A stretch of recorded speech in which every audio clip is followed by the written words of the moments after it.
Speaking Leader, Unit 15, New Business. All right, Max. Max, is it okay if I call you Max? Yeah, everybody calls me Max. Thank you. Could you start just by introducing yourself a bit? Yeah, of course. So I'm Max. I'm an educational psychologist and a coach and a small business owner based in the northeast of England. All right, okay. Great. Can you tell us about the journey that led you to create Max Purpose Psychology? Yes, of course. So I've worked in two local authorities as an educational psychologist for 20 plus years, and I was really becoming a bit disillusioned with the profession. I didn't feel like I was utilising my skill set fully. And I got to a point where I was getting that sense of dread on a Sunday night. Oh dear. At the thought of going to work on a Monday. Ooh, yeah. And decided really that I needed to do something different. Okay.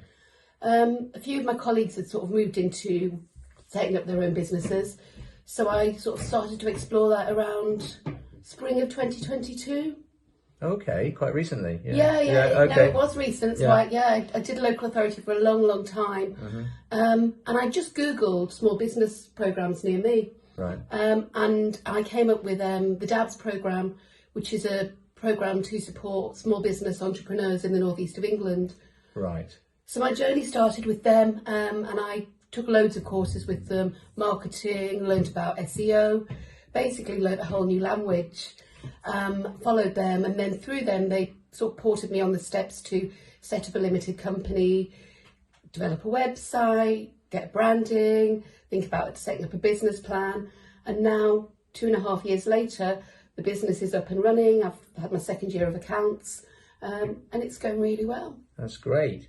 And so you wrote a business plan? Yes. And did you find that a bit daunting? Was it a bit scary? I think had I done it on my own, it would have been really scary. But the business program that I was assigned to had some really good intensive courses, and they just took you through it step by step, everything from doing your elevator pitch and everything that needed to be included in the business plan. So thinking about who your ideal customers were, what the marketing strategy was to reach them, and then what the vision was for the company, lining up values, all of those sorts of things. So had I done it on my own, I wouldn't have had a clue.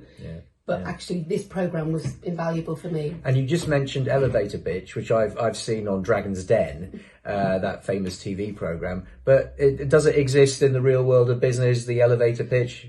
Absolutely. So if you're doing any networking events or anything like that, the idea is that you are able to explain what your business is in the time that it would take to get from, it's an American term, isn't it? Right. In the time it would take to get from the ground floor to the top floor within the lift. And it's your way of selling your business and selling yourself. Cool. Okay, thank you. And so starting a business, it's never easy.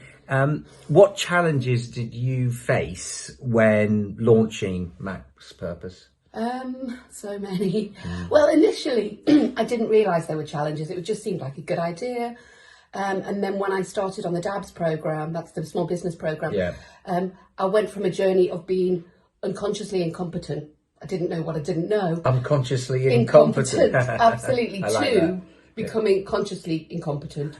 So the more you learn, the more you realise you don't know. And it was just like this whole new, we didn't cover any of this in educational psychology training. So it was like a whole new journey. So all these people were using all this language that I'd never heard of, you know, SEO, search engine optimization. I was about to ask, I've forgotten.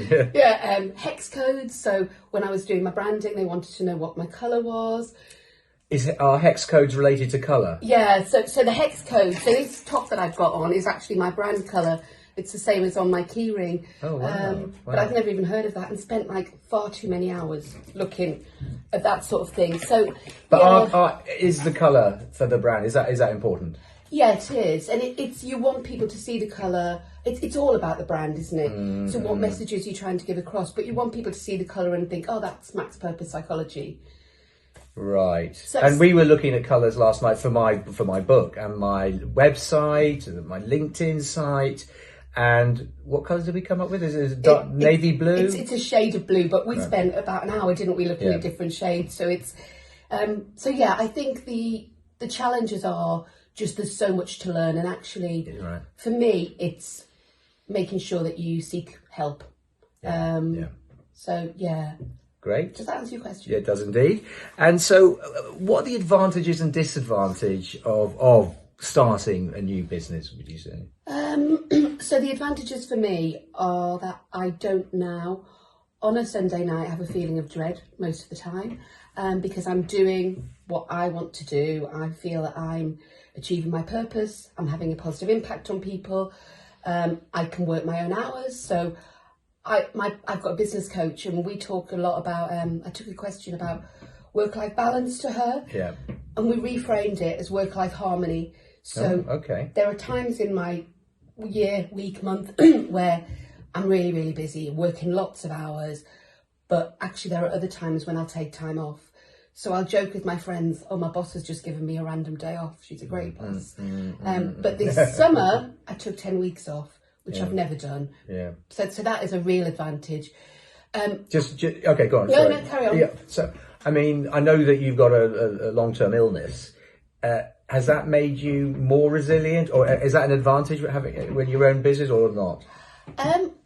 It's got advantages and disadvantages. So obviously, I've got cystic fibrosis, so it's a life-limiting illness that's critical, and it's in a way from resilience. I think it's made me more determined, but obviously it makes me more vulnerable as a small business owner, because if I get ill, I've got no sick pay, I've got no pension, so. But at the end of the day, so actually that was one of the pivotal moments for me in leaving my local authority job full time. Life threw a massive curveball, and I had a collapsed lung. For 3 weeks I was in hospital and spent time thinking, is this really how I want to spend my days, you know, on a Sunday night feeling dread with work? Actually decided to do something completely different. So it was quite risky. You were quite brave. Yeah, I do think I've been really brave with it, and But you're glad now. I'm really proud. It's rewarding. It is rewarding. Well, that may be. Have we covered marketing? We haven't, and I probably haven't fully answered the bit about that. So the disadvantages, obviously, the vulnerability. But the other side of it is, I think a lot of small business owners underestimate. So there's two bits to having a business. There's the work that you do in the business, so the supervision, the coaching, but then there's the work that you do on the business, so all of the marketing, all of the invoicing, all those sorts of things, and it can be really hard to switch off. So what I've done is created a bit of a team to support me. I've taken on virtual assistants and somebody to support with my social media posts and website, because it's out of my skill set, but it is hard to switch off. Does that add quite a lot to the costs, though, employing different? It doesn't, because if you think about how long it would take me to do an hour to do my social media posts, and how long it takes the VA, my hourly rate's more than their hourly rate. And also from a limited company's point of view, it's costs that I can offset against corporation tax. Good point.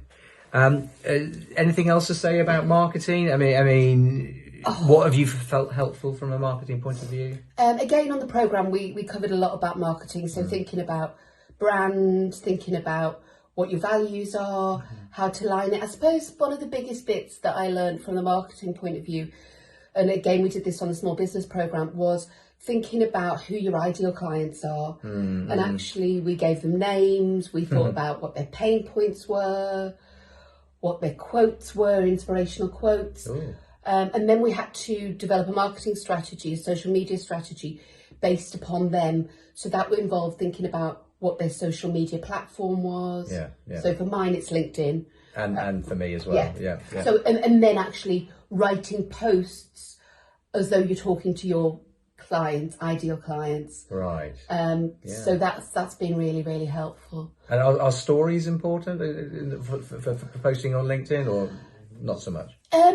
Well, there's two bits to it, I guess. I try and sort of think about the social posts. Some of them are almost an advertising type post, and then others are just around engagement with clients. But then the other side of it is obviously getting some really strong testimonials. So asking clients to leave feedback, because that's really, you know, I don't know about you, but when I look at anything new, I look straight away at what the review's like. Yes. Yeah. So, and I was really fortunate for the website that I got some video testimonials, and they're really powerful. Well, that's a good idea. I hadn't thought of that. Yeah. Yeah. And you've got a, is it a webinar coming up in a few days, or a seminar on Zoom, or? Yeah. So my self and a colleague who I haven't yet met in real life, which is a bit strange. Wow. Yeah, we linked up via social media. We've set up a space for psychologists. I think since COVID, lots of people are really isolated in their work, and we set up a space to connect the psychology community, and we explore different aspects of positive psychology.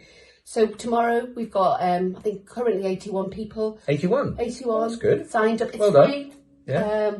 So they come along, we do a little bit of speed connection for them, then we give them some input. So tomorrow we're talking about a positive psychology wellbeing model, PERMA. Then we go into a breakout room for about 20 minutes, come back. We've also ran a conference linked to it last year. Great. So yeah. Very good, very exciting. And any, what's next, just to finish off Max Purpose? So next is I'm looking at some collaboration with some colleagues around some training. We're hoping to have a national event, training for teaching assistants to support young people with complex needs in terms of learning and those sorts of things. So we'll see where that goes in 2025. Well, good luck with your not so new business. Thank you very much. Thank you.